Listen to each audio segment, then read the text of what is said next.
Waiting until everybody get inside the room so we can have this discussion today. Wait till everybody get on. Wait till everybody get on. Usually I have some music playing. I don't know what's going on with me today, but I'm out here traveling in these COVID-19. Let's see if I can play something.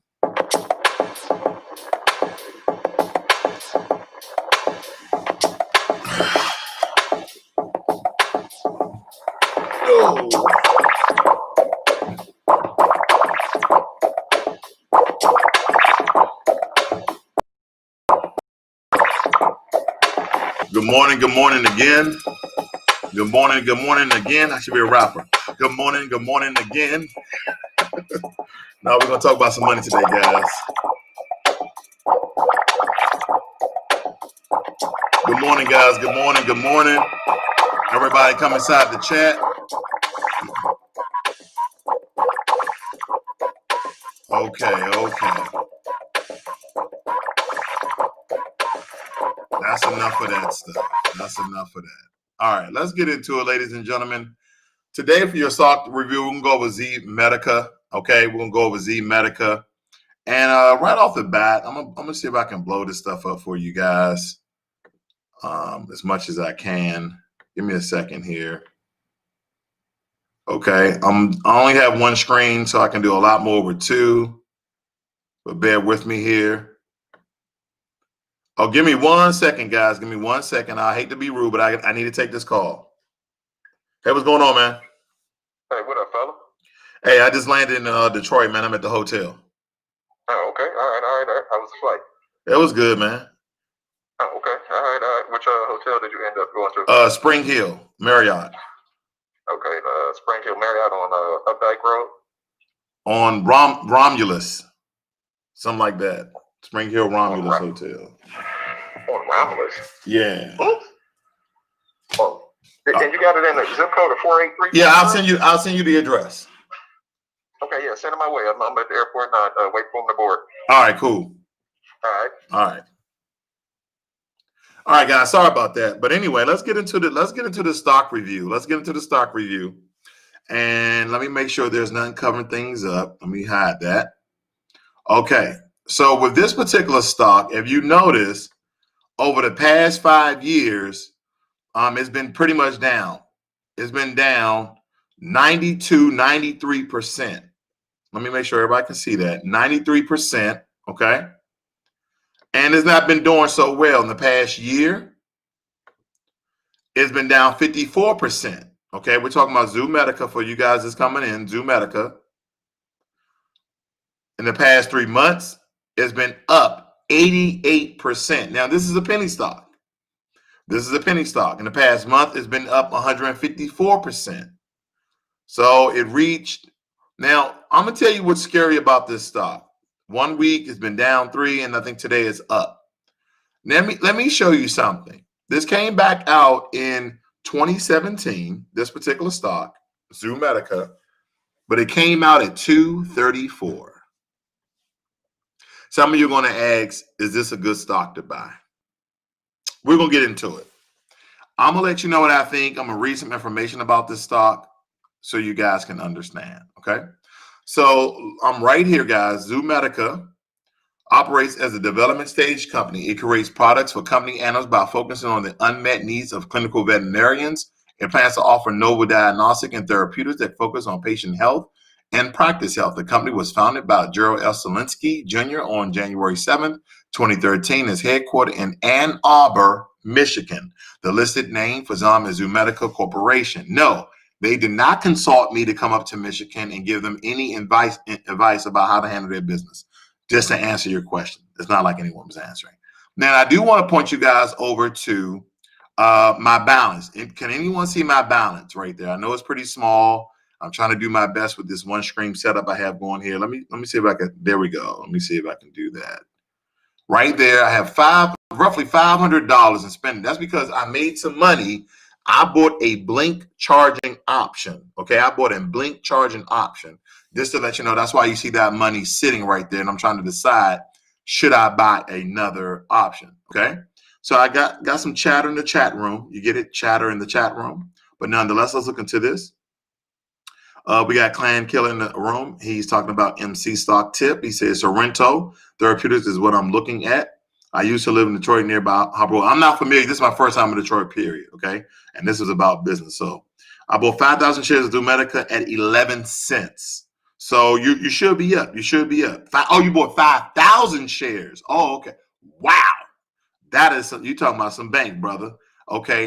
If I were you, Can Killer, I would be looking to drop that stock off at pretty soon here. Zomedica, I would be looking to drop that stock off pretty soon here. Okay. Let's get into it. Let's look at this very quickly. Let me zoom out. Sorry about the small screen today, guys. I'm dealing with my one computer and I'm having issues with this. Okay. Trying to reduce it. Let me see. Trying to reduce it with my fingers. All right. Other people in this space, you got Uncover Therapeutics. You see that's a penny stock as well. You see Titan Pharmaceuticals. A lot of these pharmaceuticals, ladies and gentlemen, are very, very, very volatile. A lot of these pharmaceutical stocks are very volatile, especially, we have to understand Zomedica. Zomedica came out in 2017 at an IPO price of $2.34. Now it's under 20 cents. Now it's under 20 cents. Now, Can Killer, yeah, you can make some money because if you bought it at 11 cents, and again, as I'm looking at it, it's at 17 cents. Yeah, you made some pennies on the pennies. Okay, you made some good money there because you bought 5,000 shares. Okay, but take, for instance, right, guys, I'm just going to show you something very quickly here. I'm going to show you something very, very quickly here. Let's look at this. I got $500, $400, and I said, I want to buy some Zomedica. But they only allow me to buy shares because the share price is so low. Let's see how many shares I can buy. So let's put in 5,000. Let's see how much he spent. So he spent a little bit under. So he spent around $500-$600. Okay, $500-$600, and he probably made $300. So that was good money. But if I was him, I would sell Zomedica. That's just me. That is just me. Okay, that was just me. Sundown Growers. Let's look into that one. Okay, let's look into Sundown Growers. This probably a little bit better for you guys. Let's read about this one. And the reason, and I'm going to speak to this after I finish reading this. Now, Sundown Growers engaged in the production and distribution of flower pre-rolls and vapes. We know a lot of you guys like pre-rolls. No, I'm not like you guys, but the world like pre-rolls. Like, get your blunt, light the blunt, smoke the blunt, right? I don't got to roll it in, whatever. I'm not speaking to you guys smoking. I'm just speaking to this piece right here. Okay. It operates through the following segments: cannabis, ornamental flowers, and corporate. The cannabis segment includes legal cultivation and distribution of cannabis products under federal regulation license issued by Health Canada. The ornamental flower segment covers the legacy operations of Bridge Farm. The corporate segment represents corporate activities and items not allocated to reportable operating segments. The company was founded by Stanley J., whatever that name is, and Calgary, Canada. The listed name for this is SNDL. That is your ticker. Okay. And it has roughly over 1,000 employees. It was founded back in 2006. So let's get into this right here. Let's look at this. So right now they're up at 1%. Let's look at this. 5 years should be. They started back in 2019 at $13. You see a lot of these penny stocks, man, started off as dollar stocks. And then in the past year, you got them down at 74%, the past 3 months at 73%, the past month at 42%, the past week down 32%, the past day at 1.14%. Now, if I had to pick a bad penny stock, it would be this one. What I mean is I wouldn't necessarily pick Zomedica because it's a veterinary service. Like a lot of people right now, they're strapped for cash. They would rather go buy weed than they would go buy, veterinary services for their animals. We know people love their animals, but you're thinking about self-medicating before the dog hurt his leg. He'll be all right. That's what he'll be all right. So if you want to get into a penny stock that shows more potential for gain, then it would be Sundown Growers. It would be Sundown Growers, in my opinion. Okay. And again, this stock is very volatile. It's very risky. I'm not saying that it's a guarantee you'll make money. I'm letting you know right now, it's very risky. It's at 50 cents, 52 cents right now, but the stock was $13 last year. It was $13 last year. Okay. All right, let's see here. We got, if you can go up to 25 to 30 cents, then I'll dump them and hop on VBI vaccine or BioHarvard. Okay. You think you're buying fuel cell energy again? Is it worth it? I sold mine. No, I'm not buying fuel cell. Not again. Penny stocks is very risky. Yeah, they are, brother. They're very, very risky. Let me show you something here. Let me go back to my portfolio. For all the viewers, I'm about to show you my portfolio. Where am I? Why can't I see my portfolio? Bear with me, guys. I'm dealing with one strain. I feel handicap. All right, here's my portfolio. And I'm down today. As you can tell, I'm down $475. I know the screen is small. Can barely see it myself. But I did make $500 with a option. Okay, with a option. Now, here's my fuel cell option that expires, unfortunately, December 18th. So next week. And I'm down $165. I'm down $165 with my fuel cell energy. Yeah, these guys, they're not doing so well ever since I gave that stock review. But again, I'm gonna hold on to a fuel cell as long as I can. Because again, I told you this is 1 to 2 years out from making profit. Okay. 1 to 2 years out from making profit. I'm trying to scroll through my stocks here, because I am doing better in other places, okay? And if you notice, some stocks, because of the stimulus bets, that some stocks going up because people are banking on that people are going to actually spend their stimulus money on the stocks. Okay.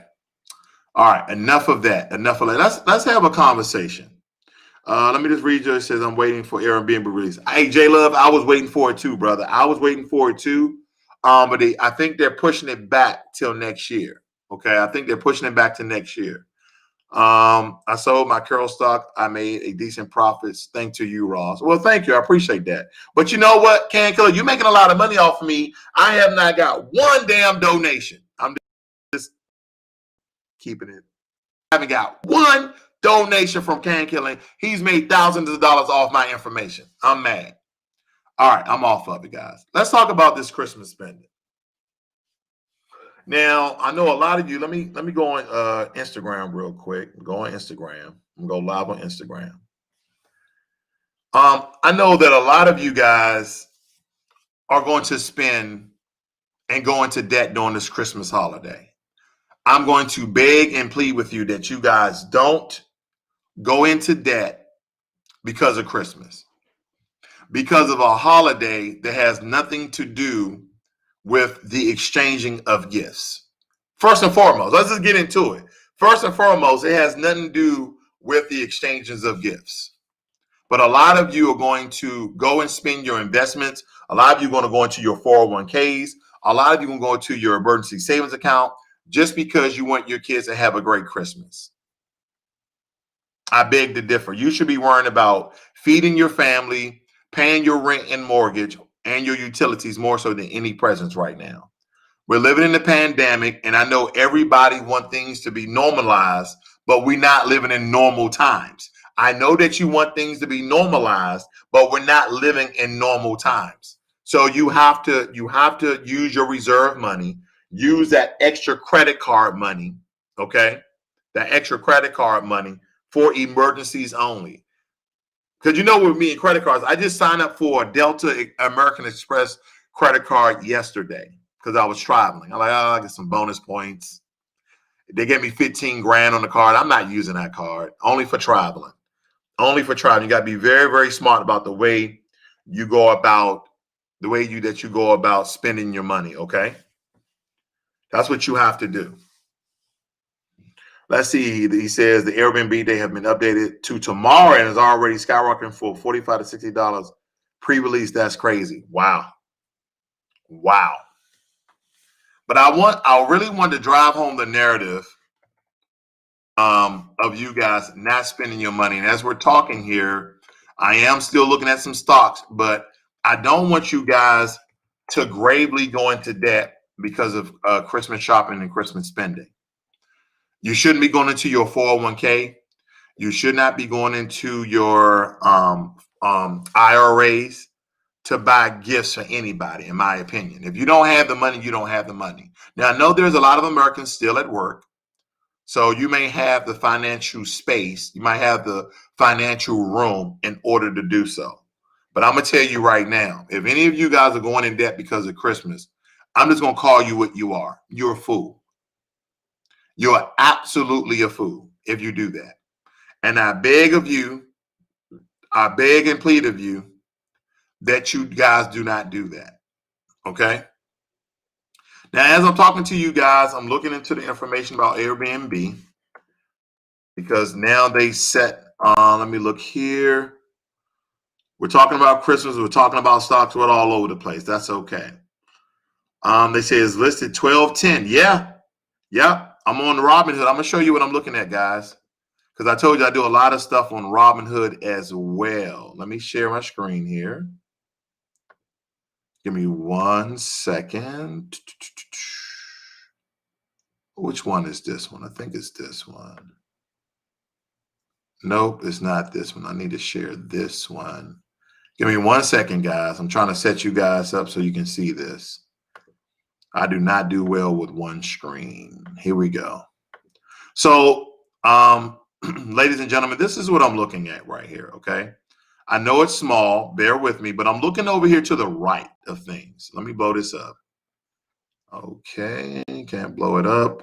But anyway, I'm looking over here to the right, and we're looking at the public filing of Airbnb. It says pending, price range is $56 to $60.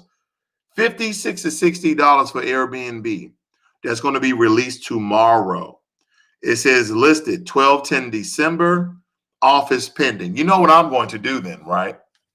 Because I think what what's going to happen with Airbnb is that they're going to come out the gate hot. So what I'm going to do is you see this $500 I have sitting in my account right here with Robinhood. You guys see my buying power. I have roughly $500. So I'm going to save that $500, ladies and gentlemen. And for you guys that are on Instagram, let me just pop this up for you guys so you guys can see as well. What I'm talking about is my portfolio, and Airbnb is going to be released tomorrow. So what I'm going to do is, I'm going to hold on to this 500 I have, and I'm going to invest all that into Airbnb. Now, now a lot of times when stocks become new, they do not allow you to buy options, okay? Because I would buy an option quick, fast, in a hurry with Airbnb. I absolutely would. Clan Killer says, I haven't bought Xmas gifts in the past 3 years. Damn, brother. I mean, you don't got nobody to buy a gift for? Come on, man. You can't keep all your money to yourself. He over there sitting on all his money. And Clan Killer, you did not respond to my donation, all this money you making off me. Okay. We got Mike. He says, I don't celebrate Christmas. I shop for stocks. Stocks do good on the holidays. Yeah, I don't celebrate Christmas either. I mean, it is what it is. As far as I look at Christmas as a gift giving day. That's just the truth, guys. Okay. And Cankler says, I'm still waiting for alimony stock. Oh, okay. Mike says, I made money in penny stocks. Killer, very volatile and risky. Yeah, for you guys who are out there looking for some wonder stock that's a penny stock, I'm gonna tell you right now, that's not the way you want to go. That's not the way you want to go. Okay. Now, I want to really address now. First and foremost, Airbnb is coming out tomorrow. I just saw the information. Airbnb is being released tomorrow. It was going to be released at $45, just like J Love said, but now they're looking at anywhere from $56 to $60 per share. I have $500 in my buying power, and I think I'm gonna buy a couple of shares of Airbnb. What it looks like, if it coming out at 60, I only can buy like what, 6, maybe 7, and they probably don't even release it in fractional shares, so I can probably only buy like 5 or 6. But a lot of people use Airbnb. I mean, I'm at a hotel right now, just because I'm a rewards member. So use my rewards. But anyway, going forward with the stimulus, going forward with job opportunities in business and any capital that you guys may have on hand, we're going to have to play this very strategically, the way how you use your financial power. You're going to have to use your financial power very, very strategically in order for your money to grow in a down market, in order for your money to gain profit, okay, to gain dividends off your money coming this next year. Now, we knew what to expect from Donald Trump. We knew what to expect from Donald Trump, but we do not know what to expect from a Joe Biden presidency, right? We don't know. It don't know. It don't matter what you read, what you hear. We don't know what's coming out the Joe Biden presidency. We have no idea, guys. We have no idea. We have no idea what's going on with Joe Biden and Kamala Harris presidency when it comes to finances. We don't know if they're going to do loan forgiveness.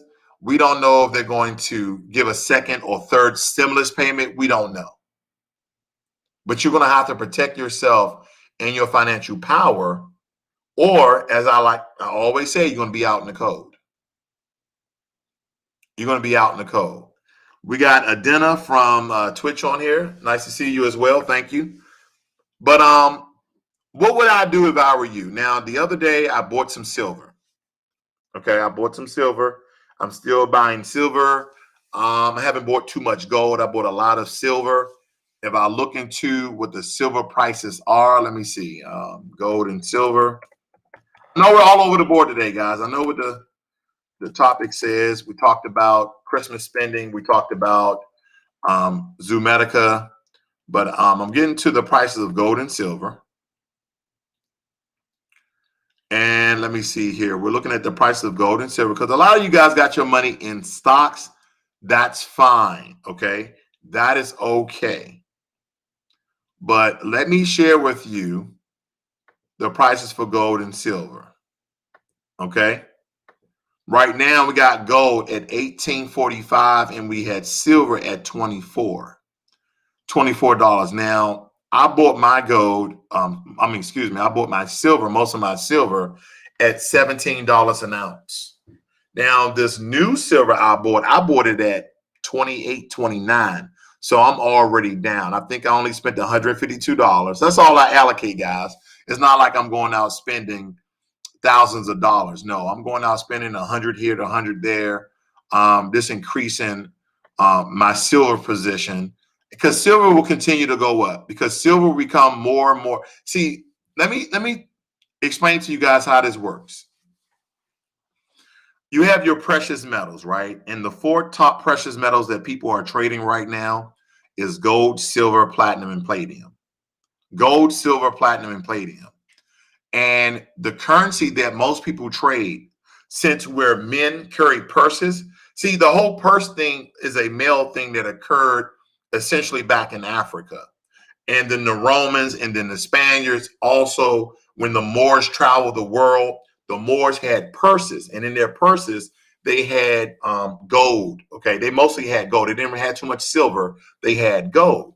And then a lot of the Romans, the Spaniards, the Portuguese, like, hey, what is that? Like, oh, it's a purse where I carry my currency at. Oh, gold. And they talk. Anyway, I'm just giving you history.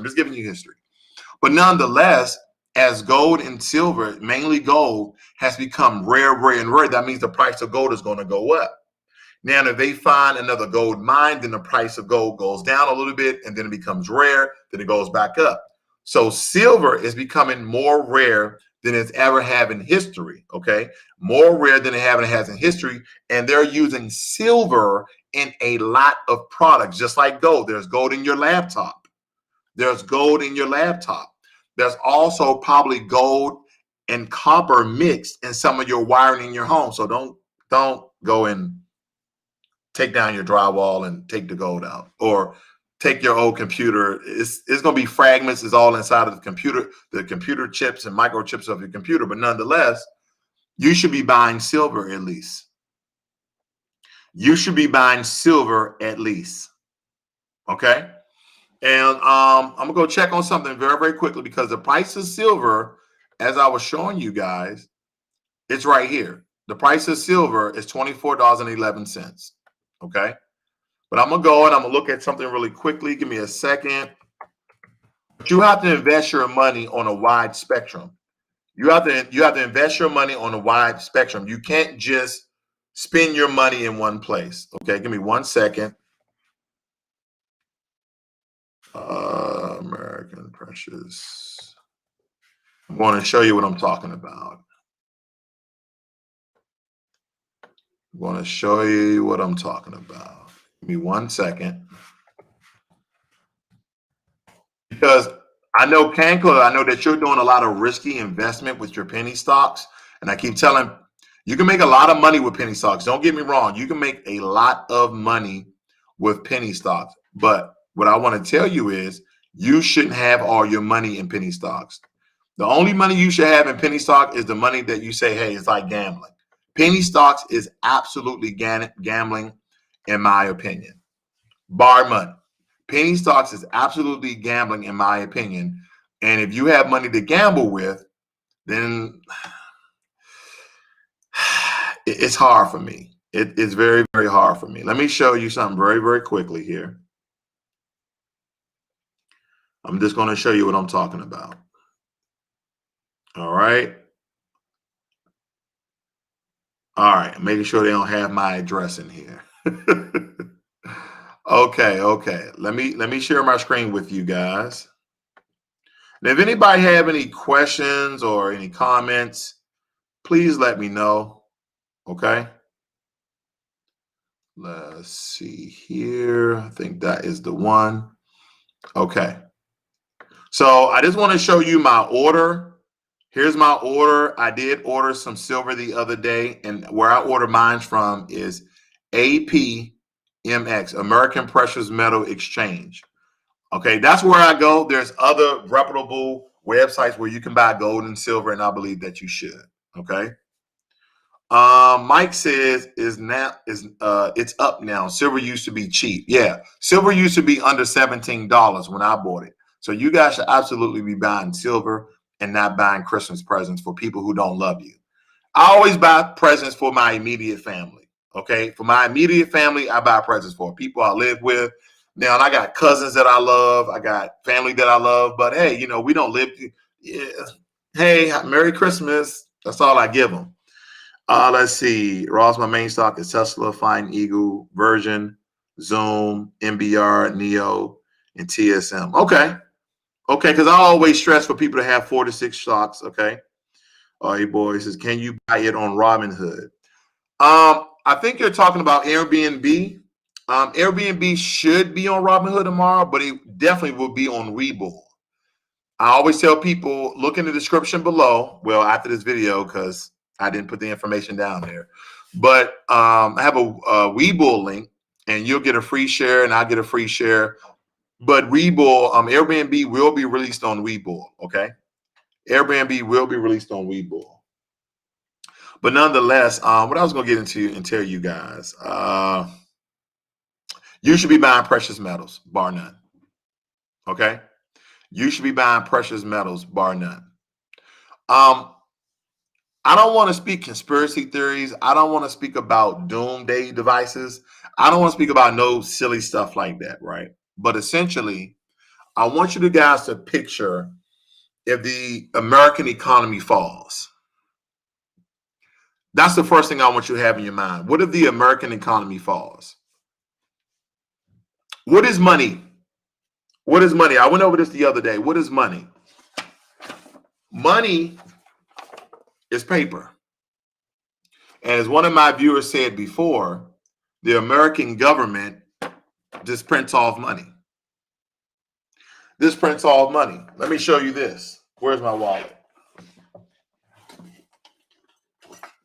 Oh, there it is. Now let's take, for instance, right? I got a few credit cards, some things, and all of them, you know, it probably paid off or whatever. I don't want to show no numbers on here. I'm gonna show some ones without numbers. But let's just take, for instance, all these cards I got, right? All these cards I got, right? Capital One, Gap Card by Visa, Navy Federal by Visa, Discover Card, Morgan Stanley is behind them. But we get into all these credit cards, and we're talking about money, and then we also factor in the fiat system. I like to tell people back in 1971, Nixon, okay, President Nixon, literally changed the world with the fiat system, with the system of debt. And this is why I tell people to buy precious metals. Every now and again, I do a video about precious metal because the fiat system, I don't know how I can keep going on. I don't know how the fiat system keep going on. And a lot of you are like, what is the fiat system? What the hell are you talking about, Ross? I'm about to tell you. I'm about to show you, rather, okay? Because a lot of you don't understand the system that we currently live in. So I'm gonna show you and I'm gonna break it down to you, okay? So you guys understand what I'm talking about. So this is what I'm talking about. Fiat money is government issued currency that isn't backed by a commodity such as gold. Fiat money gives central banks greater control over the economy because they can control how much money is printed. Most modern paper currencies, such as the US dollar, are fiat currencies, okay? Are fiat currencies. That is what we need to understand, ladies and gentlemen, okay? That is what we need to understand. We're living in a fiat currency system. Let me read this again. Fiat money is government issue currency that isn't backed by a commodity such as gold. Fiat money gives central banks greater control over the economy because they can control how much money is printed. They can control how much money is printed. The world of money started with precious metals and trade, guys. Tangibles, gold, silver, copper, iridium. It's iridium? I think it's iridium. Land, cows, goats, livestock. These are commodities that can be traded. But what the U.S. government has done when Nixon came on the scene, Nixon figured out how a lot of people can be rich without actually having gold and livestock. Nixon figured out. I'm not making this stuff up either, okay? I'm not making this stuff up. Bear with me.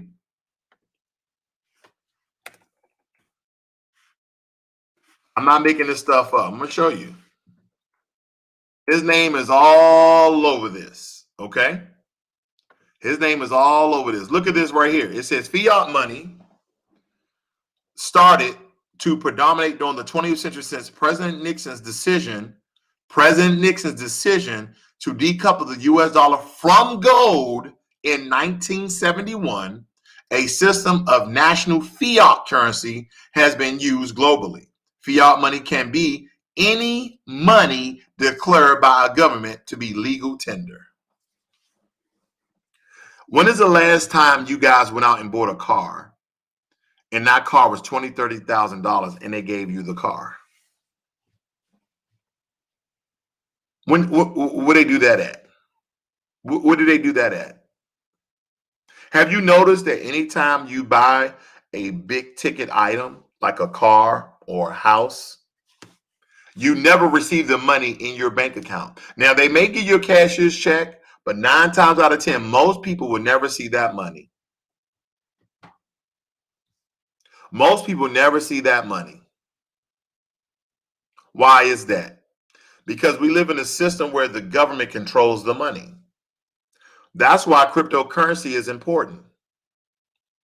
That's why cryptocurrency is important. And I know a lot of people, old school people, they're like, I don't believe in this digital money, where you're already dealing in digital currency. Cryptocurrency and digital currency is one of the same. It's kind of like digital currency had a baby, but the baby was stronger. That's all it is, guys. We're dealing digital currency already. Listen to this. I pull out my credit card. I never see the money on this card. They tell me, because you are good with your finances, we gave you $20,000. Okay. But if you do a cash advance, you can only take out $500. Wait a minute, but my limit is $20,000. Yeah, we don't like giving you the printed tender that's backed by debt. The printed tender is not backed by gold or silver, it's backed by debt. Think about it like this, and I don't want to speak over nobody's head. I'm gonna tell you how important this is, ladies and gentlemen. I guys want you to really put on your thinking caps because I'm in a teaching moment right now. Think about it like this. How in the hell can you make a system that you say you have money? Say, for instance, you're cahoots with the business, you say, or a bank, you say, we have the money. And I go to you and say, hey, I need a loan. They say, okay, they don't ask you, what do you have? Okay, they don't ask you, what do you have? Like, hey, do you have a house? Do you have land? Do you have goat? Do you have a daughter? This is what they did back in the day. Anytime you traded with somebody or you owed somebody money, they say, hey, I'll give you a year to pay this back, or I'm going to take 3 of your goats, or I'm going to take 2 of your cows, or I'm going to take an acre of your land, right? It was backed by something. Nowadays, you go in, listen to me. Nowadays, you go in and they use your what? What do they use to give you thousands of dollars? Okay, when I bought my house, hundreds of thousands of dollars. What do they give you now? They gave you a social security number. They gave you a social security number. Because now with that social security number, just like inmates in prison, their serial code, I'm prisoner 1, 2, 3. We are prisoners of the government system. Right? Because here's the thing, you don't need any land, you don't need anything except a history of borrowing money and paying it back, and they use your social security number for you to be prisoners of the government financial system. They can give you hundreds of thousands of dollars that you never see based upon your social security number and your credit score. All this shit, this was made up. It was just made up. We're going to make it up. We just made it up. We're going to be rich. We're going to give money to people who are never going to see the money. We're going to give money to people who never see the money. See, the US dollar was backed by gold, and people are talking about the US dollar is losing value. Listen, the US can do whatever the hell they want to do because the money is no longer backed by a commodity. It is backed by debt. It is backed by fictitious digital currency, and they use your social security number to have you to be a slave and have you to be subjugated under their rule. How do they do this? How do they do this? You take out a loan for money. The business with you is with you and that lender, right? But that lender, they built a system called the credit score system, the credit report file, right? That everybody is privy to, that can look at and watch and check your worthiness. They send a shout out, this guy's 30 days late. This guy's 60 days late. This guy's 90 days late. So when you go and try to get another loan, they say, oh, no, your credit score 500. You say, but I got 10 acres of land. They're like, we don't care. How did it go from commodity to debt? Nixon. The US dollar. So when people say the US dollar is losing value, no, it isn't. They control it. They control how much money they print. Think about that. If I had me a U.S. Treasury mint machine and I had some good old paper, whatever paper they use, they just stamping money, not backed by anything. Not backed by anything. You get what I'm trying to say? Like if you live in a house, think about it like this. You've been in your house a couple of months, a year, however long. You have equity in that home. You have equity in that home. That land is valuable. That land is very, very, very valuable. But when you talk about dollars, dollar is not backed by anything except the government saying is worth $20. This paper is worth, this note is worth $50. You listen to me, right? This note, this legal tender, but it's not backed by anything. This is why you should buy gold and silver, at least silver. This is why you should buy silver. Good morning, Lee 7305. Mike says the dollar, it was stripped off the gold standard. Yep, it was. Let's see here. It says, Ross, do you own Swamp Trust crypto coin? I do not. I only have Bitcoin and Bitcoin Cash. But I really want you guys to understand this system, because this man right here, and I talked to my brother the other day, and I told him, I said, Nixon was a genius. Nixon was a genius. He created a system. He created a system that's not backed by anything. And he said, hey, we're just going to control the currency.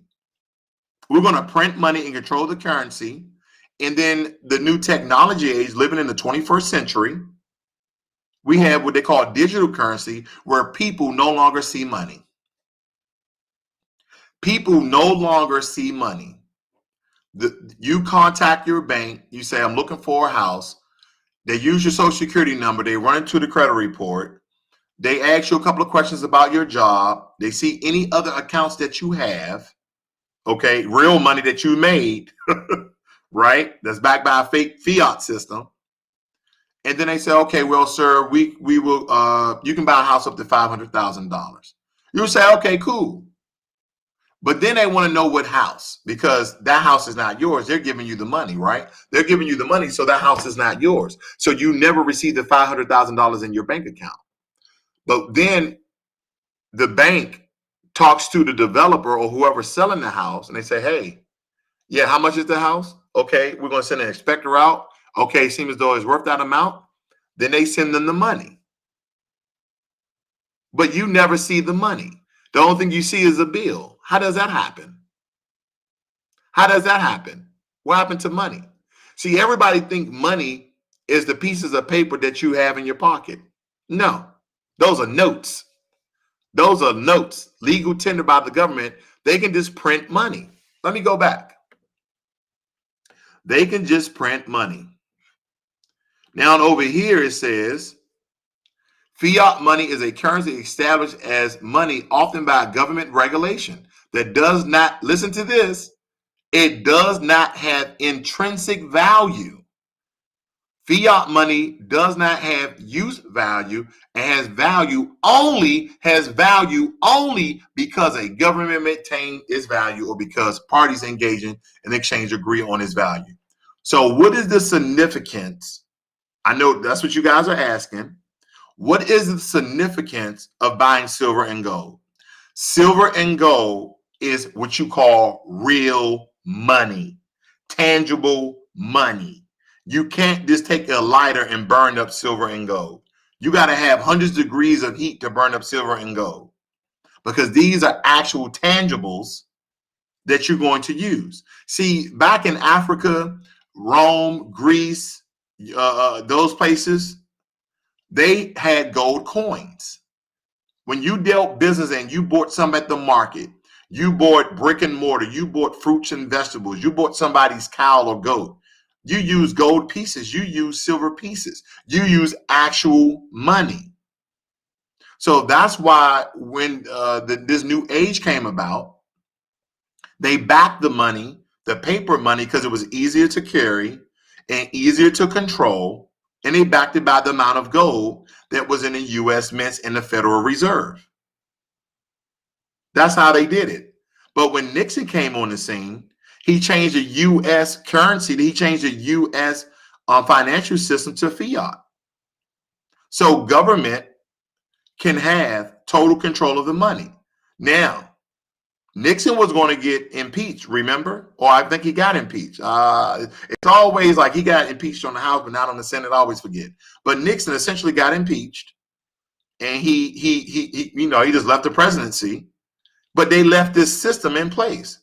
Like, you let a guy, a president who implemented this fiat system of fraud to control the American people's finances and keep the Americans in debt. Think about this.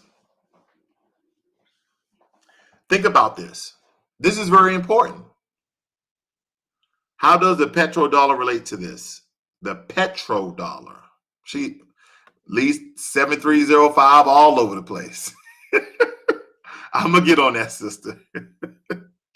But I just want to let you go about the system that we live in, and how the government controls the money. Now, let's get on some other things that she was talking about. I'm glad she brought that up. The petrodollars.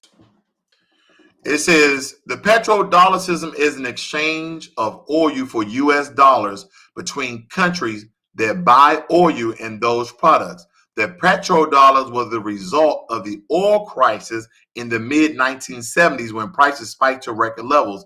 It helped increase the stability of oil prices denominated in the US. It speaks for itself. The petrodollar speaks for itself. Let me tell you, all these systems that's out here that we live in, that we are not privy to the information, is a system of control. It is a system of control. Your social security number exists simply to control you. Why can't we just use our birth certificate? You ever thought of that? Why in the hell do you need a social security number? Because if you're going to say, well, birth certificates can be copied and, you know, people can make fraudulent copies of it, then your social security number can too. That's why stolen identities happen. That's why stolen identities happen. Why can't you just use your birth certificate? Why can't you just walk around with a vial of blood? I know I'm talking over some people's head, but think about it. If you was born and they had your DNA on the system, and every time you did something, you had a little vial, and you just drop a piece of blood, they're like, yep, that's him. That's him. DNA read shows. That's the only way to really tell if anyone is anyone. This is how I teach people how to get out of debt. This is how I teach you how to get out of debt, ladies and gentlemen. Let me give you some information. Okay, don't go tell everybody. Is this on the internet? Damn it. So go tell everybody. When you have collections on your credit report, when you take out a loan and you be fraudulent, you're late on your loan. Dispute it. Dispute it, dispute it, dispute it, dispute it, dispute it. Now, I've been giving out my letters for the past 3 years now, 2 years. I've been giving out my credit letters. Disputed. Say that you don't know what account it is. That's not me. That's not my account. You're like, well, ma'am, Lucretia Ramey? Yeah, there's at least 10,000 more Lucretia Rameys out there. Now, you have a basic name, like your name is Jonathan Smith. You can get away with this. Just dispute it. Written. Don't do the electronic version. Do not do the electronic version. Do the written version. Dispute it. If you have a basic common white name, like my name is common as hell. Raymond Ross. That's common. You know, there's a lot of black people with the name Raymond. There's a lot of white people with the name Raymond, especially Ross. That's a white name. But if your name is, you know, you got one of those weird names like Sharika, Lucretia, LaJohn, Daryl. If your name is Daryl, you're good. Your name is Tyrone, you're good. As long as you don't got a weird, funky last name, like Eigelberger. I knew a family, they were black, called Eigelbergers. It was a German last name. Good luck with that. But you guys can literally get away with fraud. Since the government is being fraudulent, you can get away with fraud. We are being controlled when it comes to the financial system with our finances because the government controls the currency. Is gold no longer, silver never controlled the currency. Nixon changed this. Nixon was an evil genius. Nixon was an evil genius, in my opinion. He said, look at my name is Ray. I know a guy named Yap Sin, he plays for the Colts. That's not good, brother, when you're in debt. Now, if you're not in debt, then it's good to have a rare name. It's cool. You know, I fit in. But when it comes to getting out of debt, you want a basic old name. You want a basic old name. What's your name? Oh, my name Pete. What's your name? My name is Walter. You know, you want a basic old name. What's your name? My name is Patrick. You want a basic name, and you want a basic last name because you can speak to it. You're like, well, man, it's 8,000, 8,000 Patrick Johnsons out there. That's not me. Well, sir, we have your signature. Anybody can sign my name. Do you have my DNA? Do you have my blood? Hopefully, a lot of you guys are getting what I'm talking about. That you can dispute anything on your credit report and say that that's not you, and get rid of a $20,000 loan. The system got us so shook that we fall prey to the system. Let me say it again. The system has us so shook, we fall privy and we're scared of the system, so we just fall in line. The system was set up for us to be in debt.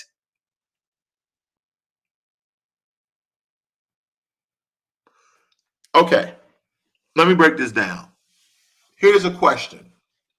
Why in the hell would the government allow millions of its citizens, millions of its nationals, think about it, to go out and obtain large amounts of debts from private entities as well as government entities? You ever heard the term, as long as I owe you, you'll never go broke? That's what the government said to us. That is what the government did to us. That's why most of us carry around all these credit cards, but only a few of us know how to use them effectively. That's why only a few of us know how to use it effectively, because the government looks at the people. I'm telling you the truth. I am telling you the truth. The head of the government, the Senate, the congressmen, the representatives, these are the people in the know. They understand this information. But the regular people of the country don't understand this system. They don't understand this system. This system was set up for certain people in this system to stay filthy rich off you, because they know that we want the things that the rich and the wealthy have. So they extend credit to us to anchor us in debt. Now, whose fault is this? Whose fault is this? Our fault. This is our fault while we are in debt. But the government set us up because they knew that the people of this nation will want to look good rather than be good. We will want to have money rather than spend money. You get what I'm getting at? So they extend these lines of credit. Good afternoon. See Baptiste Nolan. Oh, he's on here too. Good morning. Good afternoon for some people. But the government said this is a setup. Everything is a setup. I know I'm spilling the beans today. I don't know what's going on. I traveled to Michigan. I'm cold. I got to get this steam out. Christmas is a setup. Halloween is a setup. Everything is a setup. We get set up by private and government entities. Let me tell you something. Why do you think when you go into Walmart during Halloween, the first thing when you step inside of Walmart, what do you see? Candy and Halloween costumes. Candy and Halloween costumes. Thanksgiving crap. Why? Why do we celebrate Halloween? Does anyone know the why behind Halloween? Have you noticed that the government has allowed private entities to use the people for their financial gain? Because here's the thing. This is why. Let me tell you why. This is why the government allows this to happen, because the government taxes who? The government taxes too. The government doesn't tax the corporation, it taxes the people. So you go spend your hard-working money in Walmart and Target and all these holidays, right? I know I'm all over the place. I'm trying to give you some good information. You go spend all your money on these freaking holidays, right? And guess what? They tax you. Amazon don't pay taxes. Walmart barely pays taxes. Target barely pays taxes. See, and some of these government officials are like, oh, well, we need to go out to Facebook and we need to. No. Why won't they talk about the other companies that are paying $750 over the past 3 years like Donald Trump? See, I'm not mad at Donald Trump when it comes to his tax paying. I'm not mad at him. He's using the government loopholes. Because the lower class, the middle class, and a good portion of the high class, but not the filthy rich, pays taxes. The filthy rich does not pay taxes. But why the brokest people in the country pay taxes? Because we are a slave to the financial system in America. Because this system was constructed so masterfully. 1971, Nixon, the one who got impeached, the one who stepped down from being president. You see how I took you 360? This stuff is juicy. It's good, right? Why do you think when you go into Walmart, the only thing you see is Christmas decorations? Why do Americans every year for every holiday go out and buy decorations for their home? I live in a neighborhood. It's a nice neighborhood. Beautiful. The people are nice. Okay, cool. Me and my woman, me and my lady, I said, babe, let's drive around and see all the decorations. That was an activity for us. We got in the car, literally, we got in the car. It was cold a little bit. And we drove around for about 15 minutes and we watched everybody else's decorations.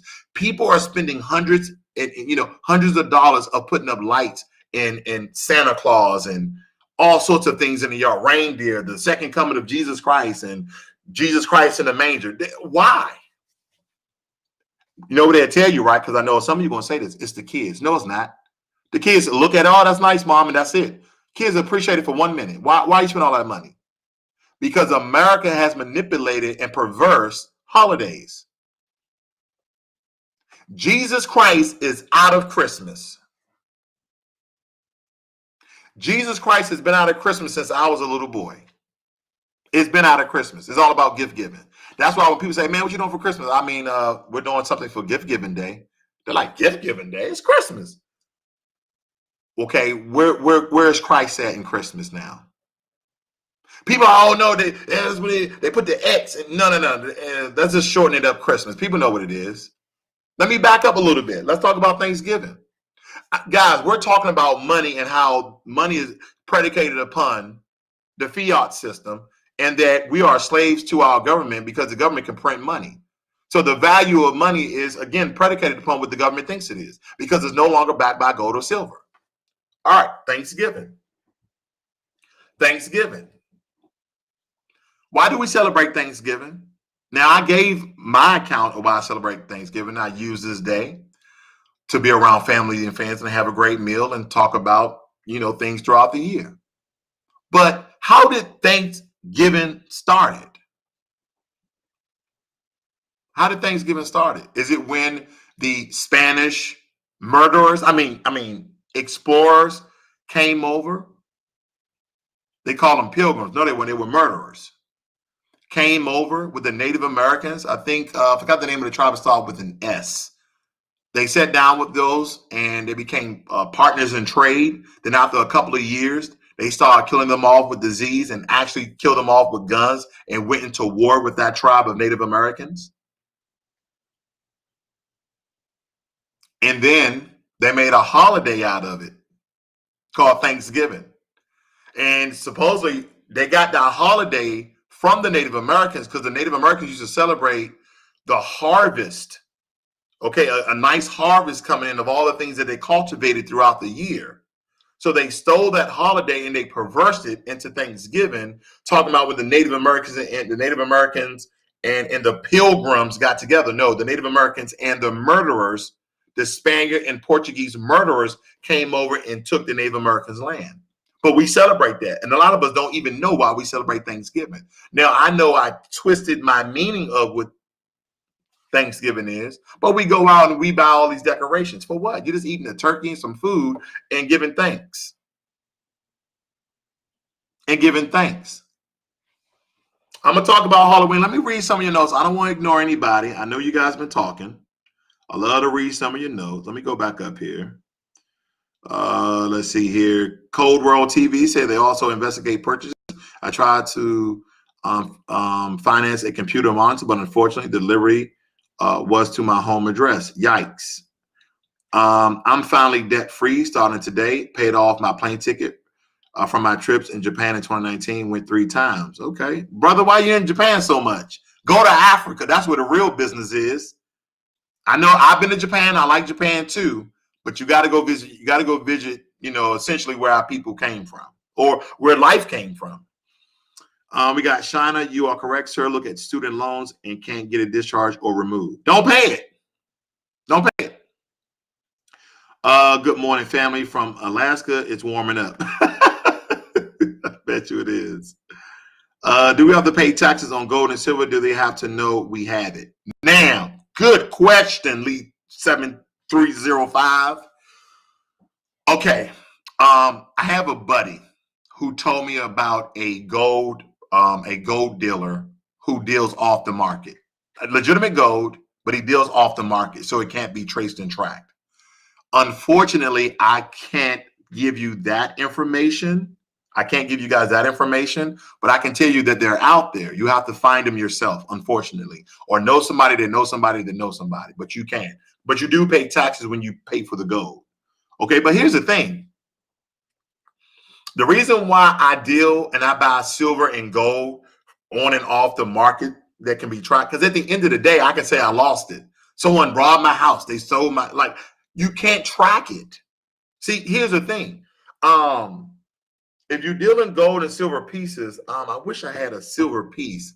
I don't, but they only have a stamp on them. They don't have a number on them. Money has a tracking number on it.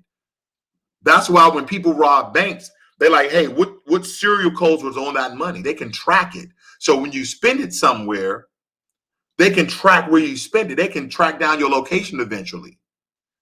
That's, so gold and silver is not being tracked like that. I don't think they have numbers on them like that. I could be wrong, but I'm pretty sure I'm right. That's why gold and silver is very important. Okay. What else? He says, if this country goes to digital currency, we are in trouble. Lee, listen, we're already doing digital currency. Okay. Cryptocurrency is the baby of digital currency. Lee, just think about it like this. How often do you deal with real cash? And I say that with a grain of salt because real cash is gold and silver. Real cash is not dollar bills because if you look at it, it says note. Yeah, you get what I'm talking about. Okay. Because let me make this plain and simple for you guys. I know I'm giving out a lot of information. Let me look this up really quick so I can speak to it. I can speak to it when I got a definition one.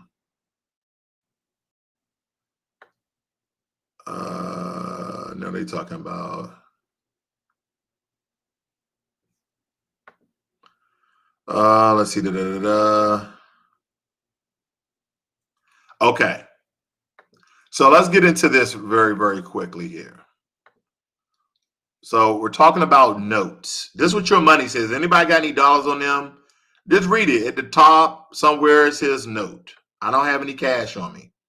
It says no. It says Federal Reserve notes, real money. And that's what it says, Federal Reserve on your money. Federal Reserve notes are the only type of U.S. bank note currently produced. Federal Reserve notes are legal tender with the words, this note is legal tender for all debts, public and private, printed on each note. They have replaced United States notes, which were once issued by the Treasury Department. Okay.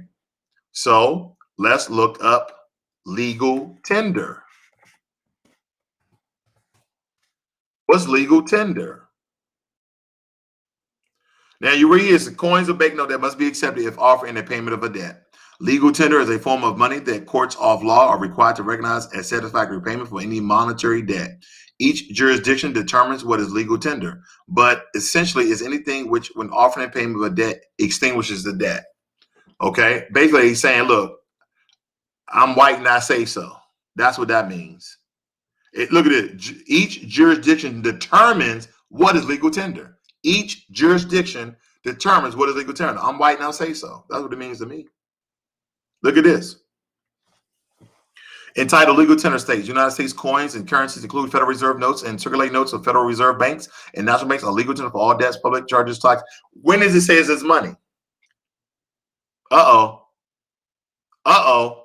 When does it say that it's money? When does your money, that paper you roll around that the Federal Reserve stamp at the U.S. Treasury, when it says that it's money? It says it's a note. Note is legal tender. You can use it to pay debts and stuff, but it's not money. That's why Robert Kiyosaki kind of gave it away, saying fake money, fake this, fake that. It's all fake. It's all fake. It's based upon a fiat system that's we're already living in a system of digital currency. We already live in a system of, even if you have dollar bills in your pocket,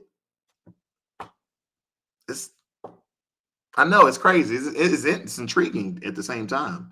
Nixon was a beast. I take my hat off to him. I take my hair off to him too. We got China said I don't. Mary. China said I do not celebrate holidays. Okay, I got you. Hey, the proof is in the pudding. Cold World TV says credit is a tool. You can use credit to buy assets that make your money or let credit be the reason your family lives in debt. True. But we'll talk about credit. We are slaves to debt. Yes, we are. What else we got here? I don't buy new shoes until Black Friday. Bought me some Pumas for 25 instead of paying 70. I know that's right. I got these old J's I showed 3-4 years ago on. If y'all look some of my old videos from on Sunday, I looked into like an old hotel room. I showed them Jordans. I got them same Jordans on. I don't play around. Cold World TV, 100% on point. Jesus hated materialism. A camel has a better chance going through the eye of the needle. Yeah, we know. Somebody like to preach. We got it. I used to stay in Japan for 10 years. Okay. Konnichiwa. That means have a nice day, by the way. I know what I'm talking about. I was stationed in Japan myself. Student loan is government loan is while filing Chapter 7 and 13 doesn't remove it. The interest is 4.75% to 11% for Neil and Sally Mae. Okay. I listened to the book, Fake Good Book. Okay. But anyway, let's get into credit. Let's get into credit because somebody has said something profound. Somebody said something really, really good. Cold World TV says credit is a tool. You can use it to buy assets that make money or let credit be the reason your family is in debt. That is true. So living in a system of fiat, it's important that you guys understand credit and debt. Credit and debt goes hand in hand. You can't have debt without credit. You can't have credit without debt. I agree. Cold World. I agree. But let's talk about the realism. Let's talk about the realism of credit. America, just as private corporations understand that most Americans are stupid. I said this the other day. I say it like this. I was talking to my lady and I said, I think it was kind of out of the blue. And I told my brother this on the phone. I said, did you know that most people are stupid? Just plain stupid. They're just stupid. I said it like this. I said, some people are uninformed while other people are just stupid. And I told both of them, I said, I don't believe that I'm very intelligent. I believe that I operate on a higher level of common sense. I operate on a higher level than common sense. Let me give you an example. People will max out their credit cards at 15 to 27%. They tell you, we're going to give you this credit card with $10,000 on it. And one of the questions you should ask or you should read, well, what is the interest rate? The interest rate is 20%. Ooh, okay. Well, if I pay it off before the billing cycle, I don't have to pay that interest rate. No. As long as you don't have a balance carried over to the next month, you don't have to pay the interest rate. Okay. So I'll use it, get the points, rewards, you pay it all before the billing cycle. They know you're not going to do that. That's why they give you all that money. They give you all that credit. And then that credit turns into what? A debt. Credit is a debt. Debt is credit. It's all a game. It's a game. It's a game. And guess what? You are not playing the game. You are a piece of the game. Picture it's me and somebody else, and we're playing chess. You're the pieces. So you're going to always lose unless you understand how to play the game and play the game every once in a while. So if you're taking a credit card balance over to the next month, you're stupid. You know why? Here's the thing. If you go late on your house payment, if you have a fixed rate, say for instance, your fixed rate is 4%. Okay, just 4%. 4%, and you have to pay a late fee. But your 4% stays 4%. It's fixed. Your car is fixed, 4%. Credit cards, lips are getting dry, excuse me. Credit cards, variable. And they're 10 times higher than your house and your car. You're stupid. Somebody got to tell you, I've been stupid too. I was stupid. I was dumb and stupid too with my finances. But if you don't understand credit, then you don't understand debt. If you don't understand debt, then you definitely don't understand credit. Credit and debt are brothers and sisters. They go hand in hand. Once someone gives you credit, take for instance, yesterday I told you guys that I opened up a American Express card, right? They gave me, I believe, $15,000. Okay? They gave me $15,000. As soon as I spend some of that money, I'm in debt. So it is so simple, ladies and gentlemen. It is so simple, ladies and gentlemen. Okay? As soon as I spend some of that money, I'm in debt. Credit and debt go hand in hand. Let me show you. Let me show you. Where is it at? Let me show you here. I'm gonna show you exactly what I'm talking about. A lot of people know you come to Financial Literacy 101. I am very, very transparent. It's scary. I know it's scary. It scares me sometimes too. Shoot. Look at this. Here's a card I opened up yesterday. American Express is $15,000. Okay. I got an extra $15,000 to play with. They say, hey, man, you got $15,000. Like, how did I get that $15,000? They say I'm white, and I say so. Because American Express is owned by Morgan & Stanley. Morgan & Stanley is a white person, right? So I'm white, and I say so. I'm just keeping it real. I'm just keeping it real. People hate me because I tell you the truth. This is my account, okay? I just opened it yesterday. This is my Delta. This is my Delta Gold card that I just opened up. Okay, I can't show you too much revealing information, but here it is right here. Here it is right here, ladies and gentlemen. $15,000. They gave your boy $15,000. What I'm gonna do with that $15,000? Because soon as I spend it, I'm in debt. Soon as I spend it, I'm in debt. And this is the trouble that people don't understand is credit and debt. And then this system, here's the thing. We're going back 360 again. We're going back 360. This system is all fictitious and it's fraud. They hold you by the cojones with your social security number and say, oh, he's been a bad boy and girl. So we're going to destroy your life through your credit and limit the amount of money you can take from anybody else. Because your social security is your commodity. Let me give you one better. I'll give you another true story about me. I remember when I didn't have a job, I didn't have any money, and I couldn't pay child support. Now I'm not on child support anymore, but I couldn't pay child support. Do you know that they literally shut you down as a person? You can't do nothing.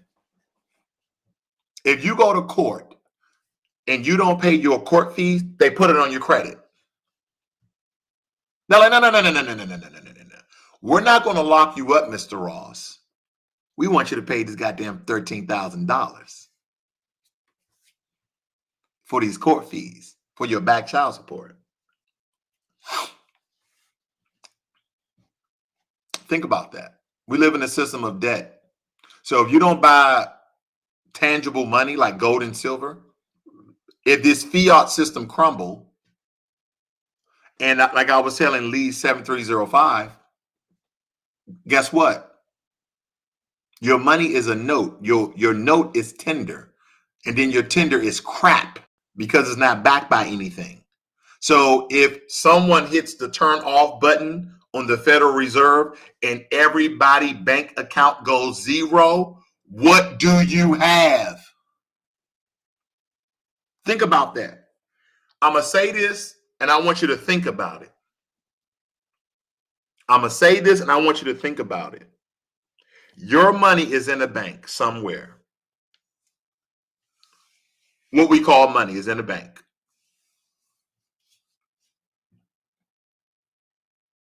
That money is paper when you take it out the ATM, the automatic teller machine. It's paper and it says Federal Reserve note on the top of it.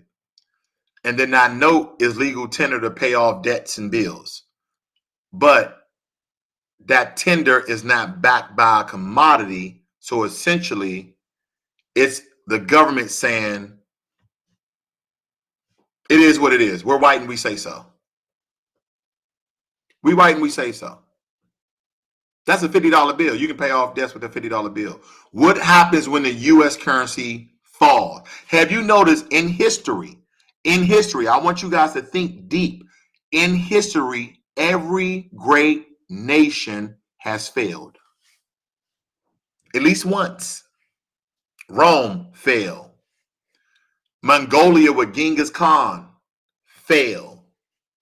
Shaka Zulu in Africa failed. He either got conquered or the financial system failed. Greece failed. Paris failed. Europe falling. Think about it. Think about it. So essentially, America's $27 trillion in debt. I did this yesterday or the day before. America is $27 trillion in debt. Some of that debt is owed to China and other nations, and some of that debt is owed to ourselves because a lot of Americans are indebted to this country and the organizations. What happens if somebody pulls the plug? Where's your money? Where's your tangible money? Paper money has to be backed by something. Your paper money is nothing. Your paper money is nothing, ladies and gentlemen. It's absolutely nothing. It's paper. The U.S. Treasury, the U.S. Mint, the Federal Reserve, they have a printer. They have a really good printer. They take some paper. They take these long sheets of paper. They set it down. They let it go through, and they get it stamped. Just like when I got my business cards done, just like Vistaprint. They just printing it. They just printing money. It's not backed by anything. Think about that. It's not backed by anything. The world currency was started first with trading and then with precious metals. Precious metals and jewels, diamonds and other, gems and sapphires and jade and all of that other stuff, rubies and all that. That's the real world of money. The real money, it's gold, it's silver, it's platinum, it's palladium, it's copper, it's iridium, it's diamonds, it's rubies, is jade. Okay? So what we're dealing in is a system of fake money. So if you don't know how to play, like Cold World was saying, if you don't know how to play the game of how to manipulate the system and use credit and debt as a tool and a vehicle for you to get more fake money, then you're going to be a victim of having a lot of debt, like a lot of Americans are. A lot of Americans have a lot of debt. And listen, I'm going to do you one better. I'm going to exclude your house and car, and you still have a lot of debt. Unmanageable debt. Unmanageable debt. Let's see here. Let me read this. Conscious music review by Mohammed. Okay, that's a long name. Do you think is a good idea to use credit to invest in the stock market? I'll answer it. I appreciate the show you always job, Jules. Well, thank you, really, man. Keep up the good work. I appreciate that. Thank you. My mom have credit cards. If the minimum, good example, 25, she will pay 50. Okay. She's paying down the principal. Okay. She pays. Okay, cool. Willie Mae says, hope you're well. Remember the video you did about the streaming service. I had to get more information on that if all possible. Please name the streaming service you're referring to. Oh, All Access TV. All Access TV. Just email me, brother. Just email me. Give me your email and I'll contact you. Email me with your number and I'll tell you about All Access TV. That $50 service where you get the pay-per-view, all the fights, all the shows, HBO, Cinemax. I'll show you about that $50 service. Anybody want cheap TV? Mike says, Brother Ross not lying about not paying your court costs. They put a lien against you. They do, right on your credit report too. Killer says, I heard child support can affect your credit and job resume. Yes. My buddy's still paying child support. She refuses to let him see his son for the past 5 years. Sorry to hear that. But listen, you don't pay that child support, bro. They put on your credit report and they shut down. Okay, let's talk about this.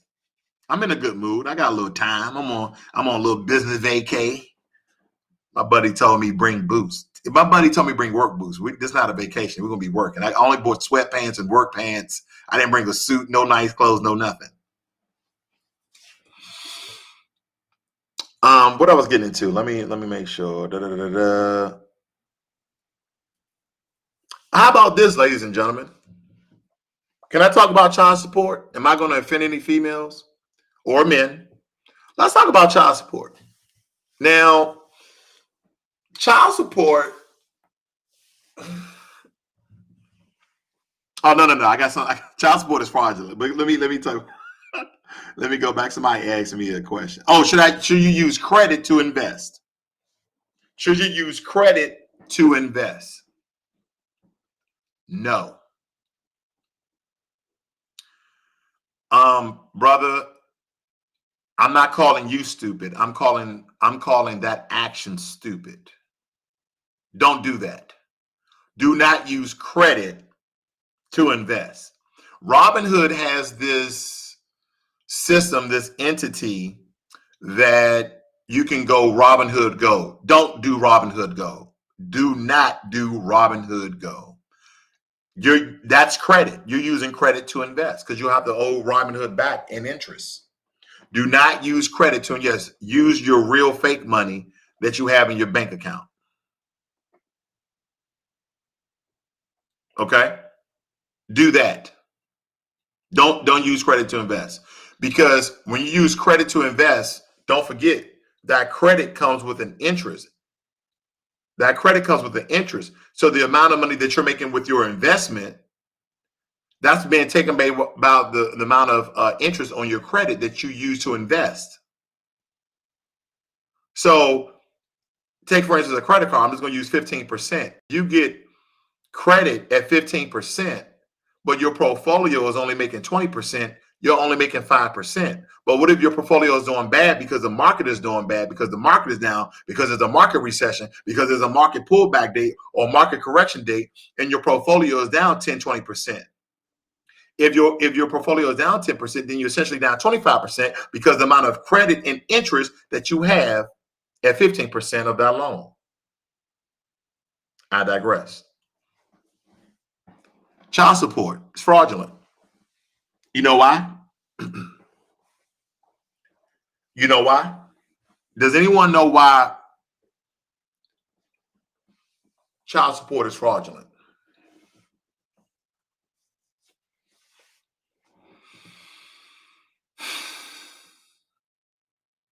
Child support is fraudulent is because, first and foremost, the government tells you what you should pay to your significant other to take care of the child.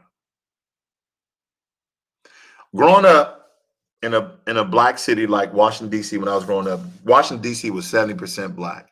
I saw people raising kids off $300-400 a month.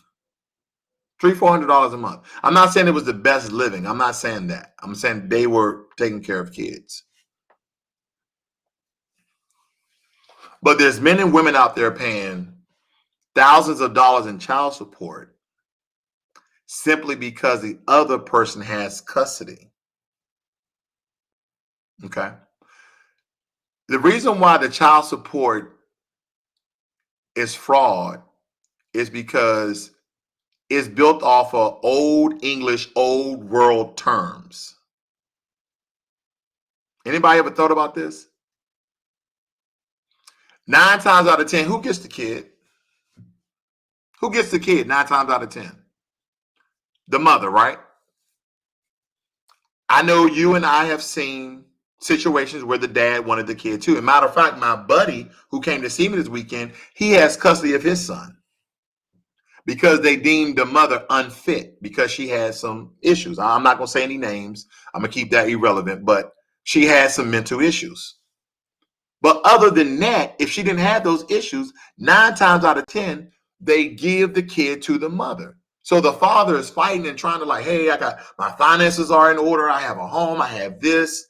I want my son. We are dealing off a system that came from the English, where they believe that women are supposed to take care of the kids and men supposed to go out and work.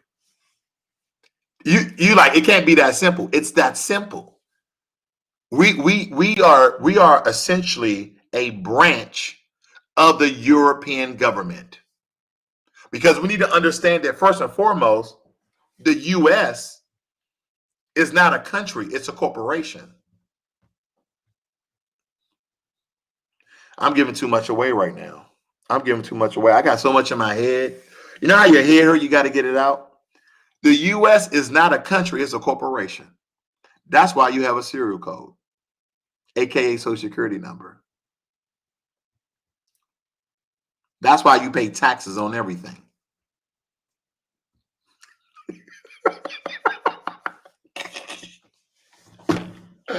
That's why I tell people you might want to go visit Africa, where you can buy land and don't pay taxes on. Why? I'm coming back to child support, but think about this. Why in the hell you'll go out here and buy land and you still have to pay taxes on it once you paid it off?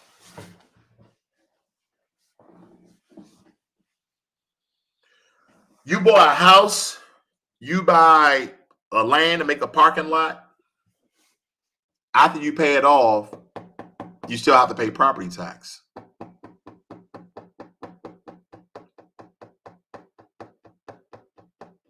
And if you don't pay that property tax, they take your home. You like, but here's the thing, here's the kicker. If you pay off the house, right, including the land, which includes the land that the house sits on,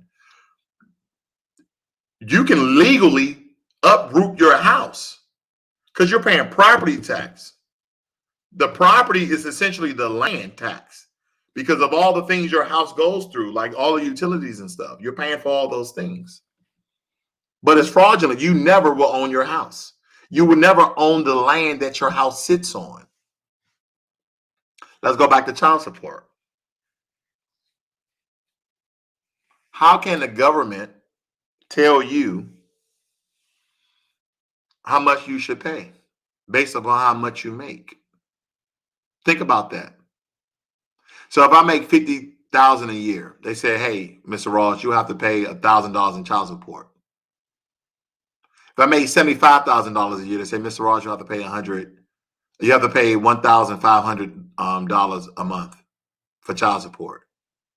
How do they come up with these numbers? They just arbitrarily come up with these numbers. Then why 99% of the time the woman gets the kid? Because we're dealing in the European system that the men work and the women don't. I'm not saying that's what's going on now. We understand that women around the world work. They just like anything else. They're equal to men. We got all that. They've always been equal to men. I'm not saying that.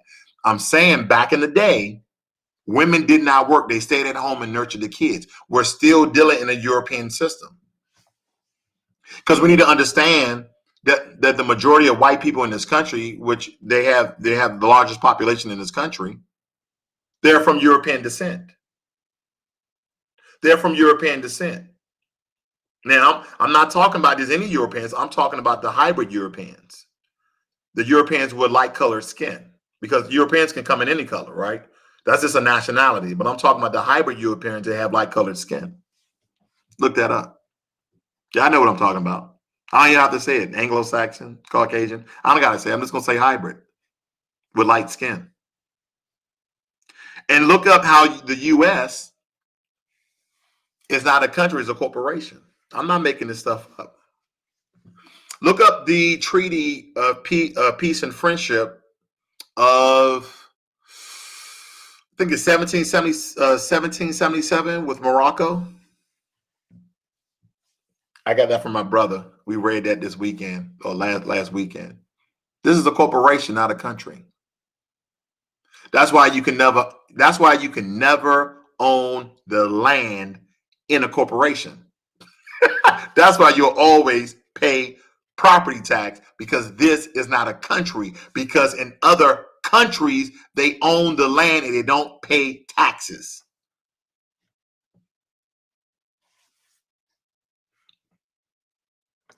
I'm gonna get shut down today. They're gonna shut this channel down. They're like, no, he dropping all the information. I'll tell you, this is a country of debt and credit. This is oh my gosh, guys. And this is what I'm talking about, guys. You have to know this information in order to operate in the space. And this is what our brother was talking about, understanding credit and understanding debt and knowing how to use credit and debt as a tool to get more credit than you have debt in order to be rich, so you can live in this fake system of financial security. Okay? Trying to find this list I saw the other day. I'm not getting into that. Let's see here.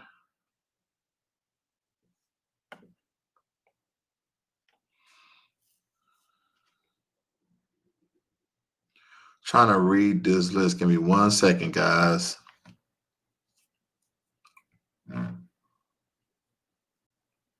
I'm looking at all the countries that has property tax.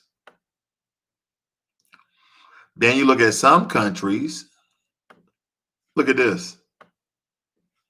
Europe not even any better. This is how they get people right here. This is how they get you right here. Give me 1 second. I want to show you guys exactly what I'm talking about. Here it is, I believe. Yeah. Let me show you this. Look at this. Here are the countries with the highest property tax. United Kingdom, Europe. They brought it right over here. And France. Then you go up to countries that don't have any property tax. Bahrain, Cayman Islands, Cook Islands, Dominica, Fiji, Israel, Kenya. Let's look at some more.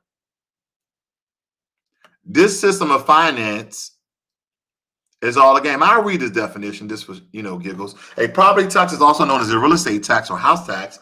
Basically, this is the annual tax imposed by your municipal authorities based on the value of your property. Whether or not your property generates income, you're committed to pay your property tax for as long as you own it. The amount is assessed basically solely on the value of the house. The homeowner's income and assets are irrelevant. Property tax rate varies across countries, cities, and states. It's usually collected by most countries once or twice a year. What is the property tax for? It's used to keep up local facilities like schools, roads, parks, libraries. Okay, so that's how they justify it. Okay. Who pays a property tax? When you purchase any property, you're bound to pay a real estate tax, landowners, or da-da-da-da-da-da-da-da.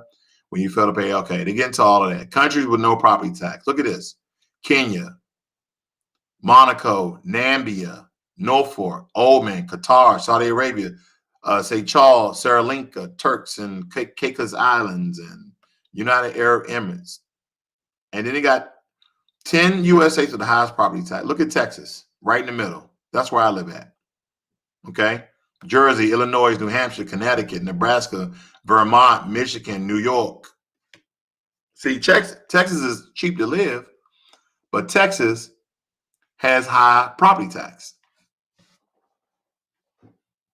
Now, anytime I bring up property tax, I get somebody in the chat room talking about, hey, well, we need property tax to pay for school rolls and blah, blah, blah. No, we don't. No, we don't. No, we don't. Let me tell you something. Texas doesn't have a state tax. Washington doesn't have a state tax. I believe Florida doesn't have a state tax. Have you ever looked at all the other taxes those states have? Think about that. Why do some states have state tax and other states don't? And then the states that don't have state tax, they have 300,000 other taxes. Like me, I pay a property tax, I pay a mud tax, sales tax. And if your state it doesn't have a sales tax, then it usually have a state tax. How about this? You know the one thing, and I'm gonna tell you why, and I'm gonna bring this out, and I hope my channel doesn't get shut down, but I'm gonna tell you guys the truth. This system is fraudulent. And the reason why you have all these different taxes to pay is because it's inevitable that most of us are going to do horrible with our taxes and falter and make mistakes. And they're going to come and the IRS is going to send you a bill in the mail. They're going to say, so-and-so, you owe the federal government $10,000, $20,000, $13,000 as well as your state. As well as your state. There's essentially 3 levels of government, okay? And I'm not going to say the executive branch. I know you guys already know that. I'm talking about federal, state, and local. Federal, that's your senators, your congressmen, right? State, that's your governors and mayors. And mayors kind of interchangeably go with local and state because they deal directly with the governor. The governor is like the president of the state, okay? So they're kind of like, I don't know, vice presidents or something of their municipal districts. But then you have local people, you have your local councilmen, your aldermen, right? So that's your local government. Why can't you just pay one tax? Uh-oh. Uh-oh. You know how you be in basketball? Uh-oh. I was at my son's basketball practice yesterday. Uh-oh. Why do we have to pay tax on everything? Sales tax, property tax, state tax, federal tax. Why can't we pay one tax and let them handle it? Why can't we do it? Why can't we do it?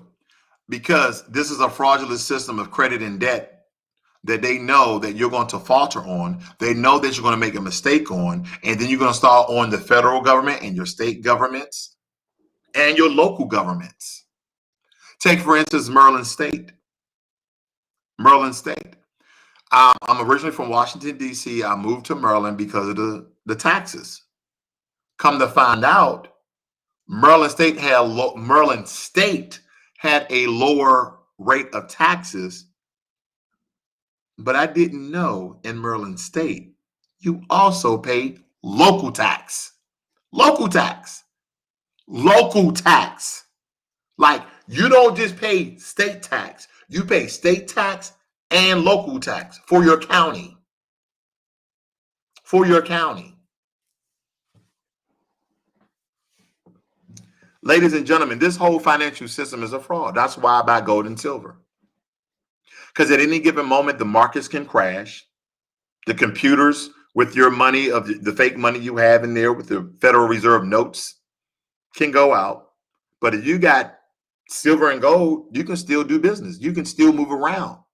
People are still going to take it because that's the currency people are going to go back to. And here's another thing. If the system never crashes, you can turn in your gold and silver for money, for fake money. You can turn in real money for fake money.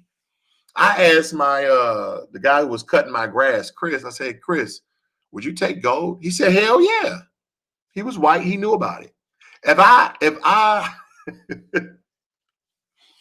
let me tell y'all something. If I was in the hood and I was buying a car of somebody and I had gold coins, I said, hey man, I got 3 gold coins, man. You said the car is what, $4,000. I got, you know, these 3 gold coins are actually worth $6,000. Gold coins? Shit, man, you better give me that money. So you want fake money. You want paper printed. You don't want real tangible money.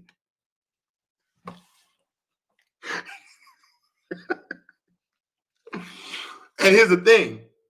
Here's the thing. Let me tell you how important gold and silver is. I know I'm coming back 360. I love coming back around.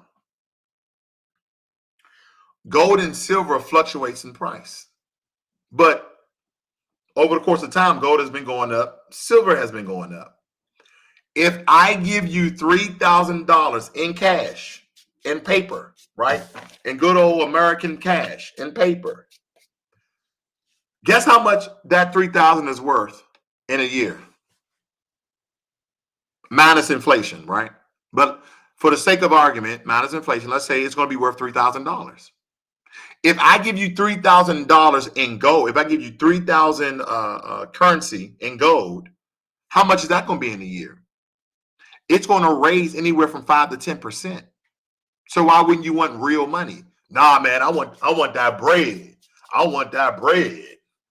Okay.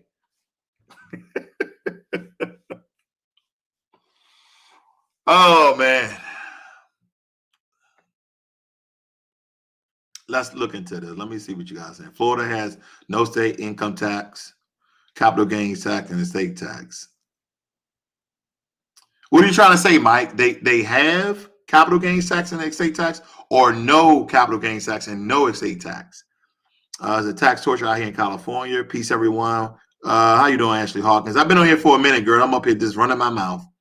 Joy says animal tax looking to get out of California with the high tax. We still have homeless everywhere. Makes me wonder what they really doing with all this high tax. It's all a scam. School, marriage, license, property tax. It is. It is. Mickey Knight says New York City state and federal tax. Woo! Hitting that head. Scam. Joy, I agree. See, this is why I teach finances. And I teach it, I believe, in a way to either make somebody shut me off or turn me on. I'm just telling you the truth. That's why I teach people about holiday spending. Don't go out and buy decorations. Oh, the kids love decorations. No, they don't. They look at it one time and like, the kids really want it. We're living in a damn pandemic. You worried about Christmas lights and turkeys and sleighs. You better worry about them damn lights staying on. You'd be like, what's that dude name? Freddie somebody. Turn them off. Turn them off. That's how it's going to be. Your electric will be turned off. Y'all better stop misusing y'all money, man. I'm trying to tell you, I better stop using y'all money. Okay?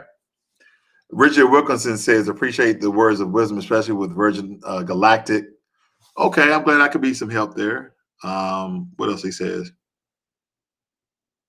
He says, Virgin Galactic almost lost faith with the company. Okay, I'm glad I can make you some money. Now, I'm telling you, hey, listen, and this is I'm saying it with a smile because, you know, but essentially, for all you guys who are making money off my advice, go ahead, you know, contribute to the channel. I ain't mad at you. I don't really ask for money at all. I mean, I just like giving the information. I have my own business, but it's good when people donate to, you know, you appreciate the information you're receiving. That's all I'm saying. Joyce, he says, I'm looking to get out of, but I'm not sure. Now, I'm going to tell you this. Me and my lady, we are going to essentially start traveling here to Africa. And it's not about running away from America, but, living in the system of white supremacy and oppression, whatever. But essentially, it's about a better living for the money that you have. You can get out a lot more in Africa, and guess what? You can own it. You can own the land in Africa. You don't have to come back and pay property tax and property tax and property tax and property tax. I wouldn't mind paying a state tax in Africa. Like, hey, man, you live in Accra in Ghana. You live in Accra. There's one tax. And we divvy that tax up to the local municipalities to take care of the roads and streets and what. Like, think about that. Think about if you pay one tax. You pay one tax. Now, that wouldn't occur. Then in America, you will have to pay at least two taxes. You have to pay one to the federal government. And you have to pay one for the state government. The reason why they won't just have one tax, because I'm going to tell you right now, the federal government will cheat the state. That's why they separate the taxes. Because states operate essentially on their own. Their governor is essentially their president. Their mayors are like their senators and congressmen and all that bull crap, right? So we at least have two taxes. But here's the thing, I'm okay with that too. Why don't we have two taxes? And why can't we, and why do we have to continue to pay property tax? Because here's my thing, if I live in a state, just make a state tax for everybody, right? That helps out the schools, the roads, the libraries, and everything else. Divvy that money up. But I'm paying a state tax. I'm paying a property tax. I'm paying tax. I'm paying a sales tax. That's how they get you. They nitpick you. This is the government way of saying that the citizens are stupid. We're stupid because we allowed all of these taxes. We the people have the power to. And a lot of us are so indoctrinated that the mass of Americans will never go on strike to literally say, hey, we don't mind paying taxes. We understand that taxes take care of a lot of stuff in our states and in our country, but we're only going to pay two taxes. We're going to pay state tax and federal tax. Most Americans won't even go for that because people are like, no, we need property tax because we've been indoctrinated into a system of fraud. We've been brainwashed.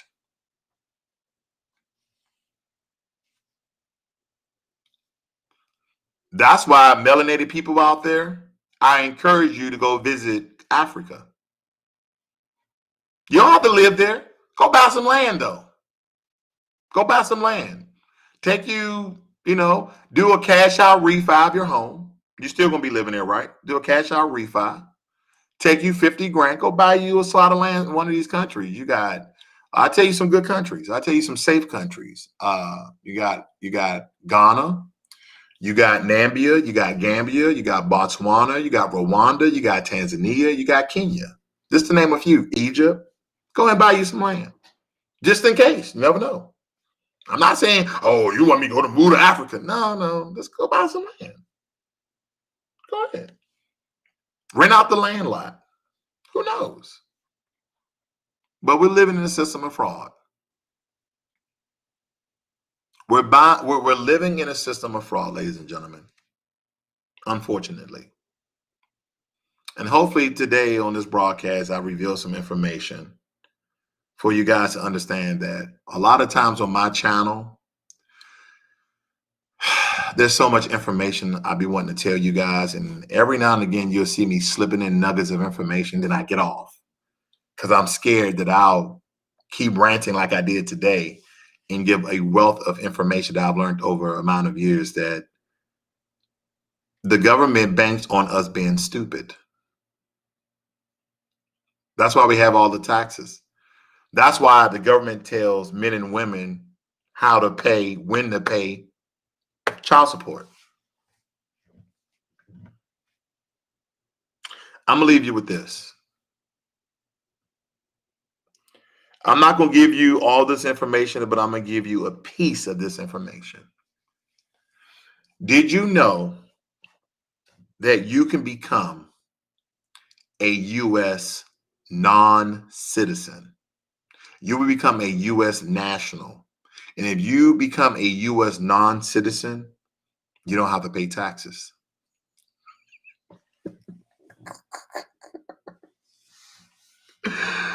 I know somebody like, this boy crazy. He is, but I prove everything I say. I don't talk out both sides of my neck or mouth or anything like that. I know a lot of you gurus out there are going to be, because when you become a U.S. citizen, you're subjugated under the rules, regulations, and jurisdictions of this country. You do. Okay? So let me just leave you with this. A United States national non-citizen is a native of an American territorial possession. Nationals are entitled to all the legal protections a U.S. citizens would have, but do not have the complete political rights of a citizens. Okay. I don't know what those political rights are, but whatever.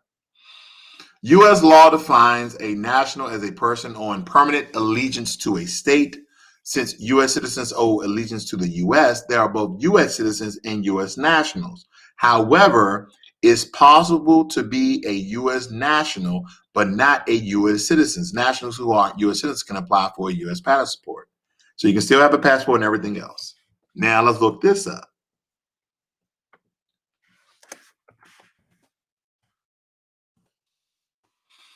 Concerning taxation, non-citizen nationals are exempt from paying a federal income tax or taxes to the federal government wealth accrued within the territories. Territories, Commonwealth positions may, however, implement taxation plans which mirror those of the United States. Okay. You don't pay federal tax. You might have to pay a little bit of state tax. But picture, who takes majority of your money? Who takes majority of your money? Federal tax. And some of you like, hey, how can I become a U.S. national and a non-U.S. citizen? I'll leave that on you. That's my negative information. If you become a U.S. national, right, you still have all the rights and protections of a U.S. citizen. You are more so, you are more so a national of your state than you are a U.S. citizen and national of the country. So you don't have to pay federal tax, but you still get the protections. Did I go too fast over that? I'll show it again. I'll show it again. A United States national non-citizen is a native of an American territorial possession. Nationals are entitled to all of the legal protections of a U.S. citizens would have, but do not have the complete political rights of a U.S. citizen. That is because you're not privy to the United States government, federal government. You are privy to the national government of your state. So that is why you do not pay a federal tax. You might just have to pay a state tax. Concerning taxation, non-citizen nationals, because you're a national, right, are exempt from paying a federal income tax or taxes to the federal government. Boom.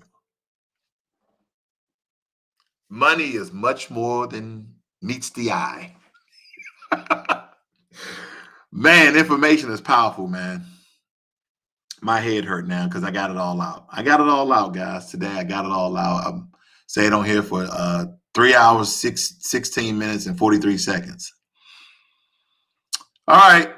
That's all I got, guys. Hopefully you guys learned something or you learned a lot. And please like this video, give it a thumbs up, share this video. For people who love information in a weird, quirky way, share it to them. Say, hey, man, keep listening. You're going to learn a lot. Just share it out. Let people watch this video and give it a thumbs up. All right, guys. Again, I'm on a business trip. I'm going to be looking at some properties with a buddy of mine. Other than that, I'll catch you guys on the next one. You guys have a great and wonderful day. And you're welcome, killer. I'm out.